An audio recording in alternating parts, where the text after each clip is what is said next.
எம்மாடி புது மருமவளா? கூப்பிட்டீங்களே? ஆமா மருமவள, சோறு பொங்கணும் பத்தியா? உனக்கு சோறு பொங்கலாம் தெரியும்னு உங்க அம்மா சொன்னாவல.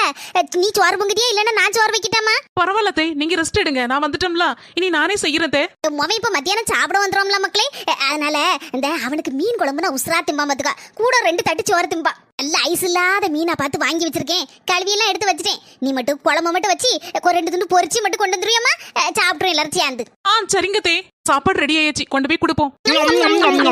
மீன் குழம்பு எப்படி இருக்குது? நல்ல சம்முன்னு வச்சிருக்க மருமல, நல்ல ருசியா இருக்கு, நல்லா இருக்கு பாத்துக்க.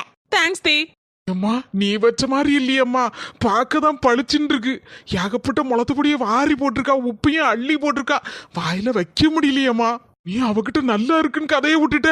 மக்கா, அவ வயசு தாம்ல, என் அனுபவம். ஆனா அப்படிதான் முதல்ல இருந்தே கல்யாணம் முடிஞ்ச புதுசுல. அதுக்கப்புறம் இப்ப எப்படி வைக்கேன் அதே மாதிரி உன் பொண்டாட்டியும் பழகிருவால, அட்ஜஸ்ட் பண்ணி சாப்பிட்டுக்க. இதோட சேர்ந்த பெரிய வீடியோ மத்தியானம் வரும்.